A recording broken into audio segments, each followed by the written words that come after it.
Hello everyone, welcome to my channel. It's Christmas time, so I wish you all a Merry Christmas and peace all year round. Just in time to talk about Christmas-related matters. Recently, Western media reported that the Chinese government has officially issued an order banning Christmas celebrations. Is it true? I looked for recent official announcements, but I didn't find any announcements about banning Christmas, and there was also no official announcement about banning other foreign festivals. The only relevant official announcement may be the Opinions on Implementing the Inheritance and Development Project of Excellent Traditional Chinese Culture issued by the General Office of the Central Committee of the Communist Party of China and the General Office of the State Council on January 25, 2017. In this opinion, there is no provision that prohibits Christmas, and it is not at all like the rumors spread by those on the internet. Party members and cadres should take the lead, and we can no longer muddle through these Western festivals. The original text of Article 12 of this opinion is, carry out in depth our festival-themed activities, implement the revitalization project of traditional Chinese festivals, and enrich the cultural connotation of traditional festivals such as Spring Festival, Lantern Festival, Qingming, Dragon Boat Festival, Chinese Valentine's Day, Mid-Autumn Festival, and Double Ninth Festival. Forming new festival customs. From this, we can see that the main spirit of this document is to revitalize China's traditional festivals. This is also normal. Which country and nation does not want to revitalize its own traditions and do not want its traditional festivals to be recognized by the whole world? And accept it? The worldwide acceptance of your traditional festivals is also a reflection of your country's soft power. Talking back to Christmas, we all know that Christmas is a Christian day to commemorate the Christmas of Jesus. It is obvious from the name.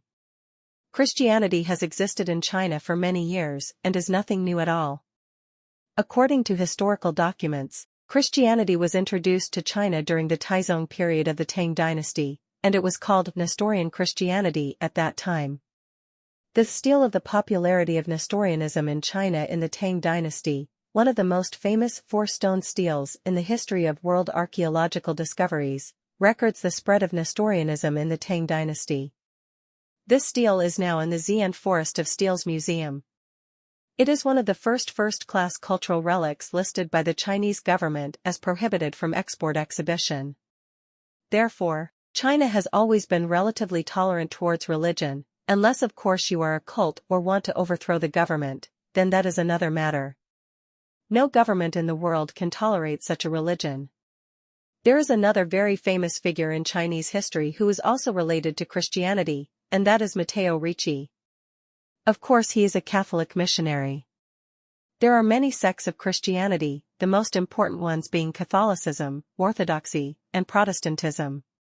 For example, Russia believes in Orthodox Christianity, while the United States, the United Kingdom, Australia, and New Zealand believe in Protestantism. As for Matteo Ricci, he was an Italian missionary. It can be said that the real beginning of modern Catholicism in China began with Matteo Ricci. Because he respects China's traditional culture more and uses Chinese traditional culture to spread Christianity. Moreover, some changes have been made to Catholic teachings, such as allowing believers to worship their ancestors. Think about it. If Chinese people were not allowed to worship their ancestors, could such a religion grow in Chinese soil? Therefore, Matteo Ricci can be regarded as the pioneer of the Sinicization of Christianity. He usually wore the clothes of a Confucian scholar of the Ming dynasty and mingled with the scholar bureaucrats of the Ming dynasty. At that time, Su Guangqi, a bachelor of Wenyuan Pavilion and the second minister of the cabinet, was baptized into Catholicism under his influence. Under his leadership, Western missionaries, such as Tang Ruowang and Nan Huiran, came to China to preach. Objectively speaking, Matteo Ricci not only spread Catholicism to Chinese society, but also spread some Western geography and humanistic views. It can be regarded as a considerable contribution to the dialogue between Chinese and Western civilizations. After New China, Christianity in China has embarked on a new path of independence and self-organized churches. In other words, China's religious affairs and religious groups are not dominated by foreign forces, and the Vatican is certainly considered a foreign force. This is actually the Sinicization of Christianity that China has been advocating. This is also easy to understand.